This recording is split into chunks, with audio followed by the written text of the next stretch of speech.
Causes of the universe. So, a branch of philosophy called metaphysics explores the fundamental natures of reality as we understand it now. It has been a subject of profound contemplation, observation, and scrutiny for a long time. There are multiple different debates within metaphysics, and one of those concepts are of free will and its compatibilities with the notion that God is the first cause of everything. This essay will examine the perspective that free will cannot exist if God is the cause of everything. Understanding and knowing how our universe actually works could answer this prolonged question. This essay should help shed light on the truth of our universe and how we interact and perceive the universe around us. I believe that once we are able to understand our true realities and abilities, we are on the track to reaching our full potential. And that I believe is a foremost belief of many. Many great philosophers had a great inclination and notion as to how the universe operates. They believe, know thyself, and you will know the universe and God. That was by Pythagoras. Know thyself from Socrates. And the body is the temple of the gods within you. And therefore it is said, man, know thyself. That is an Egyptian proverb.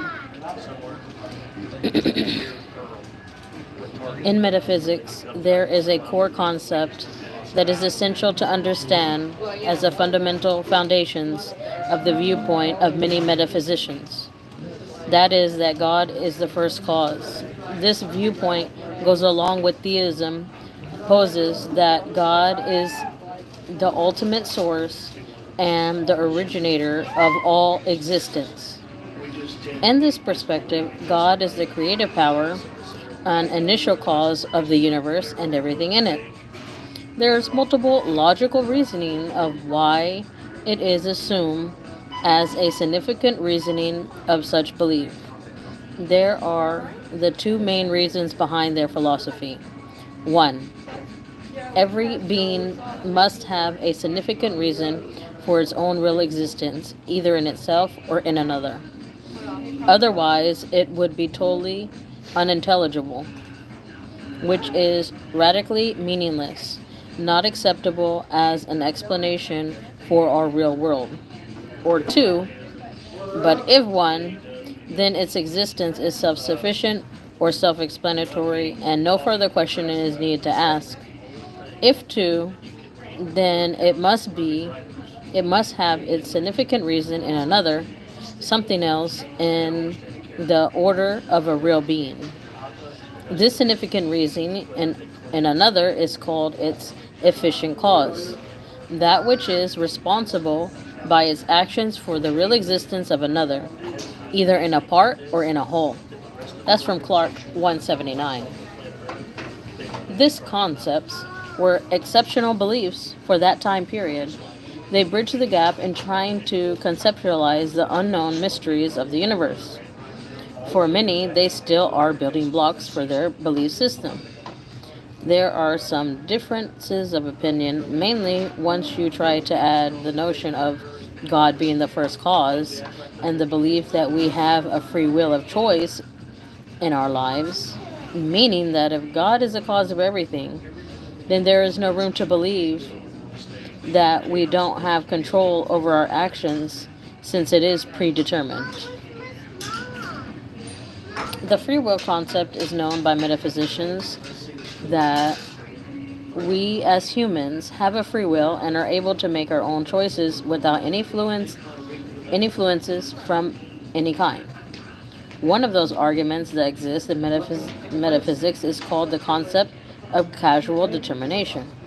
Causal determination presents that every event containing human action is causally determined by advancing factors. Many Meaning, if God is the initial cause of everything, then it follows that the successive chain of events, and that includes human action, is predetermined. Then, if this is the case, all of the choices in action will be constrained by a causal chain initiated by God, which in turn there would be no room for genuine free will as we know it.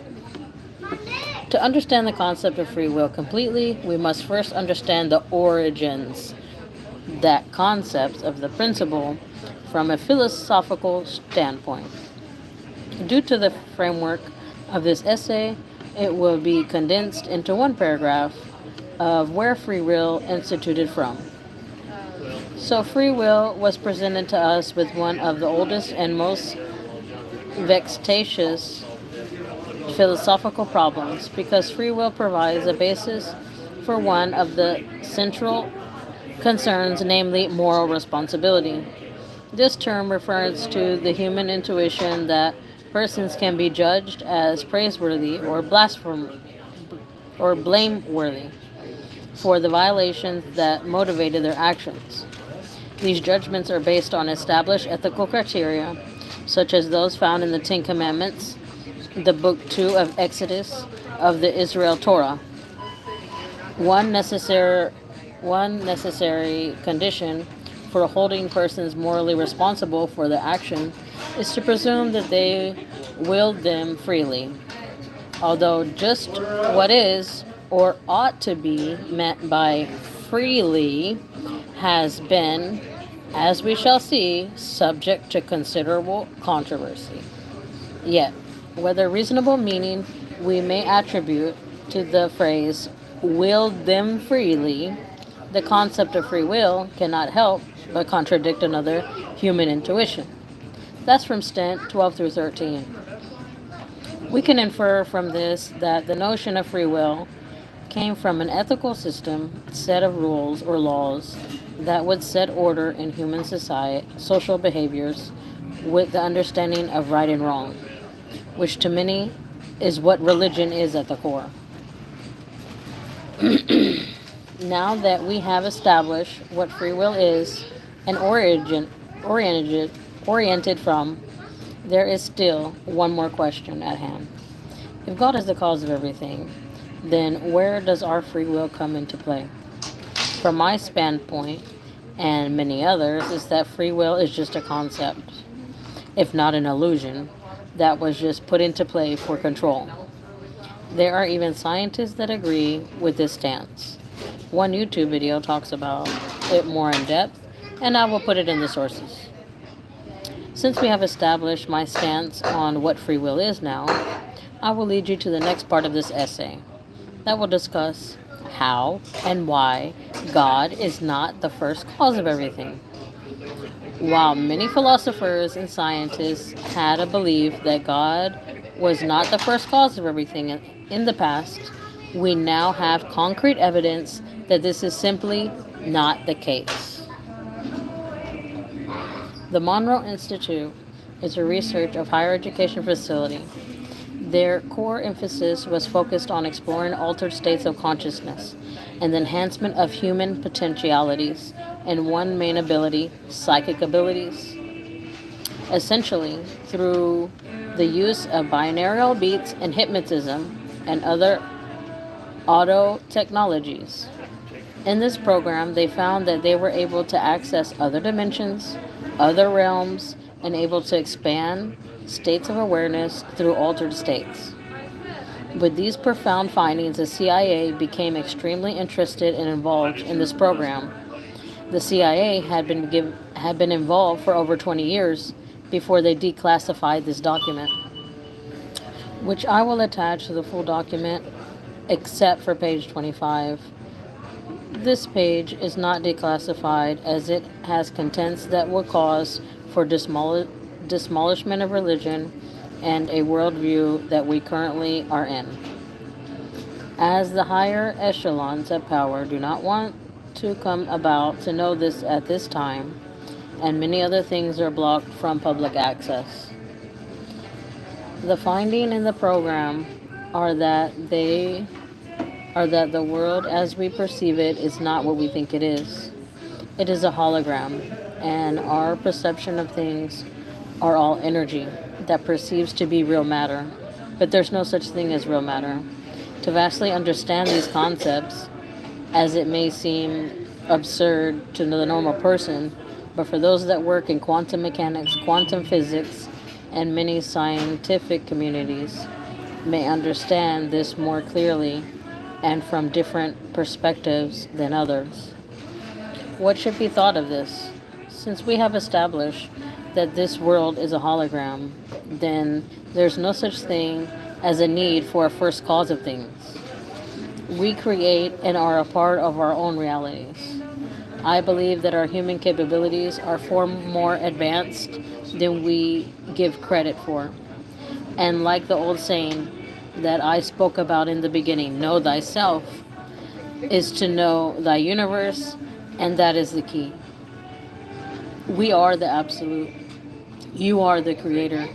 We all have extraordinary abilities that even what we have found is only scratching the surface of what we are truly capable of.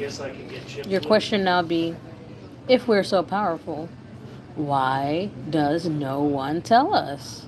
Why is it so secretive? That would be because one person would abuse such power. There would be less control for the government.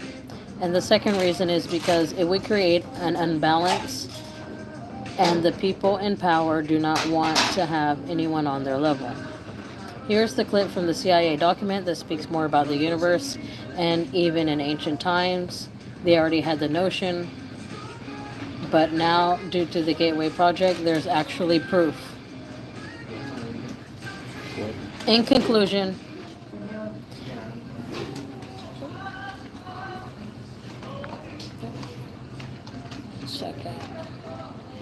conclusion, in metaphysics, they have the concept of God being the first cause of everything, which is understandable for that time period. The concept of free will was to control the public and to have moral law. Our world, as we understand it, is only a perception of the hologramic universe, and all around us is energy. There is no matter. We should all be open-minded and want to explore more of what our universe consists of. I think that these findings of the world we live in should be explored more by other universities and broaden the outlook on the world. I pose for the University of St. Thomas to explore these findings and expand the complete understandings of our universe as well as ourselves. Thank you. Thank Have a good you. day. How much you bought last time?